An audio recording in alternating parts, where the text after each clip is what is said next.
Bueno, me gustaría presentar al director de la película, Jules Dassin, un director de origen ruso, aunque nacido en Estados Unidos,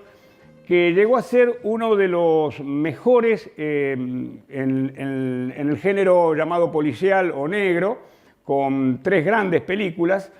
hasta que sufrió la persecución del famoso Comité de Actividades Norteamericanas a raíz de la delación que le hizo otro director de cine. Tuvo que emigrar a Europa, filma en Inglaterra y luego en Francia hace quizás su mejor película, que es la ya muy conocida Rififi. Ahí él hace un giro completo a raíz de su relación personal con Melina Mercouri, porque se empieza a involucrar en todo lo que es los tópicos griegos. Hace 2 comedias muy buenas, Nunca en Domingo, Topkapi y esta tragedia. Su compromiso con todo lo que tiene que ver con Grecia, él entiende en el final de su carrera que no fue correctamente valorado, y Truffaut nos cuenta en un libro que le terminó dejando un sabor amargo a esa carrera que ya estaba marcada por un exilio forzoso, ¿no?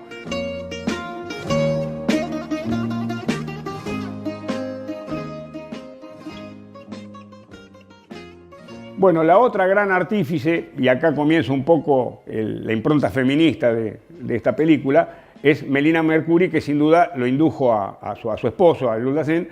a intentar esto de filmar una tragedia. De Melina Mercouri lo que tenemos que decir es que se trata de una actriz muy comprometida con la opción crítica del cine. Como habrán podido apreciar, ella pudo haber utilizado largamente su enorme atractivo personal para hacer otro tipo de figura cinematográfica. Sin embargo, eligió lo propio, lo nacional, su cultura central.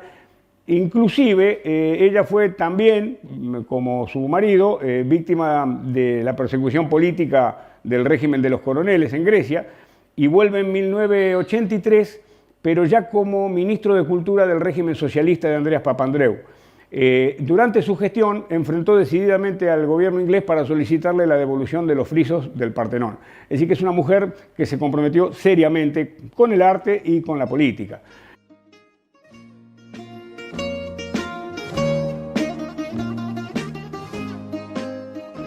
El mito de Hipólito básicamente se origina en que el rey Teseo tiene con Hipólita, su primera mujer, un hijo que es el protegido de Artemisa, que es la diosa, la cazadora, diosa de la castidad. Hipólito es casto, es un cazador, pero es tentado por Afrodita a través de la nueva mujer de Teseo, que es Fedra. Fedra a su vez es influida por Afrodita, y tiene como plan para vencer el orgullo de Hipólito, su castidad, digamos, incorregible, a través de la pasión de Fedra.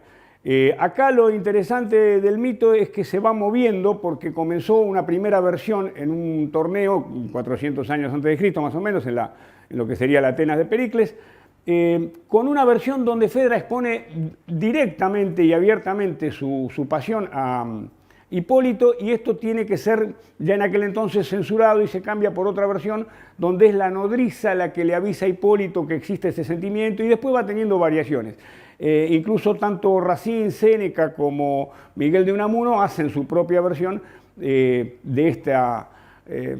tragedia. Lo interesante en esta tragedia es, y lo podemos notar en el autor,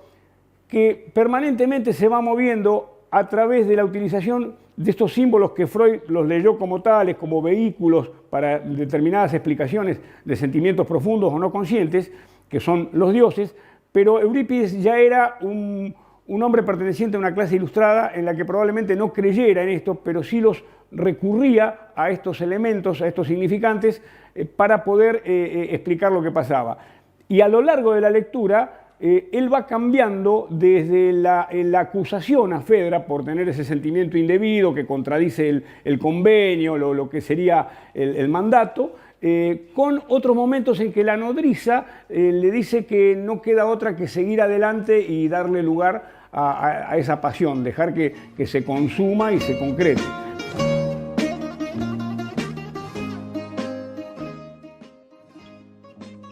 Bueno, Yo quiero destacar los recursos que ha utilizado Dasein para esta película. ¿Por qué? Porque a diferencia de las grandes obras sobre tragedias, las de Shakespeare en Wells, o mismo las griegas en Pasolini, que tiene esa hermosa versión de Medea o el Edipo Rey, acá el desafío que tomó Dasein es actualizar esa tragedia. Es decir, Teseo es Thanos, Fedra, bueno, sí es Fedra, y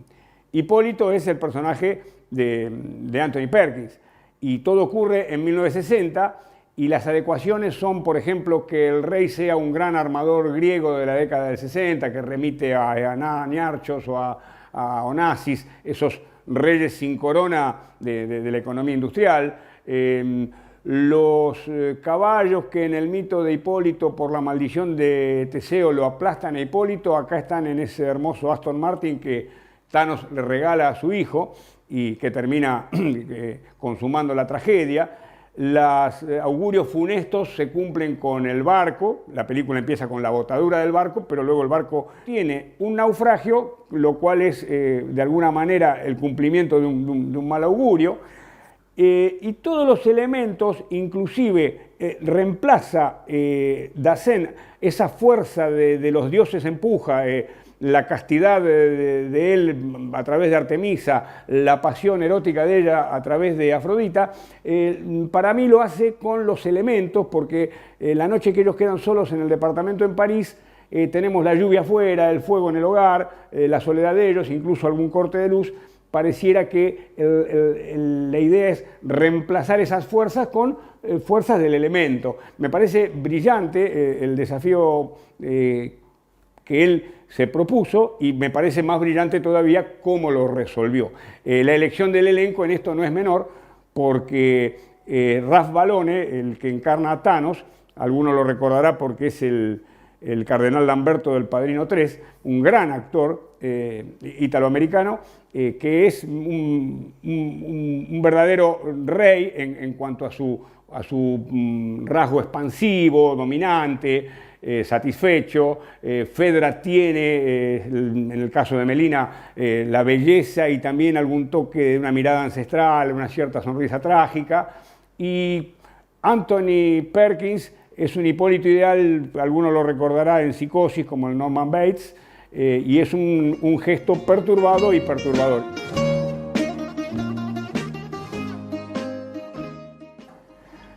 La feminización en esta película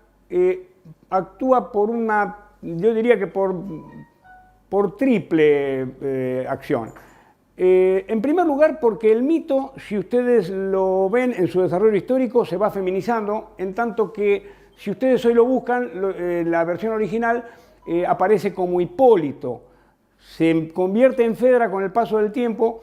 en algo que quizás sea preideológico. Yo no digo que sea un feminismo avant la lettre, pero lo que sí se nota es que desde el punto de vista dramático a los autores le ha ido resultando mucho más interesante en matices el personaje de Fedra que el de Hipólito, que es un personaje más plano. La segunda cuestión que tiene que ver con el feminismo es esta impronta y esta lucha de Melina Mercouri por tratar de que una resonancia de la cultura griega se lleve al cine en una época donde quizá no era lo que más vendía o lo que mejor se podía explotar. Y el tercer rasgo femenino tiene que ver con esa ingratitud respecto al trabajo de Dasein, porque ese giro que él hizo en su vida artística al casarse con ella fue maltratado por la crítica, que le seguía exigiendo que vuelva al policial, o que desestimaba lo que él había hecho en esta etapa tan influida por el mundo griego. Es como si se le hubiera vulgarmente tratado de pollerudo artístico, es decir, como que dijeron que la siguió a ella en sus iniciativas y dejó algo que lo había hecho también. Pero yo creo que pasar del género policial a la tragedia griega es un movimiento ascendente. Incluso sufrió la película la injusticia de que no se le reconozca haber tenido el primer gran, no protagónico femenino, pero sí personaje femenino. Siempre se suele hablar en este sentido de la Cleopatra, de Mankiewicz, una gran película con una fastuosa escenografía, pero que es de 1963, o sea, es posterior a Fedra, y con la gran diferencia de que Cleopatra, aun cuando haya tenido éxito en esa táctica basada en su atractivo o en su presunto exotismo sexual o lo que fuere, no deja de ser un lugar que consolida y confirma la posición dominante del hombre, mientras que la pasión de Fedra conmueve, moviliza y desestabiliza el lugar del hombre ya desde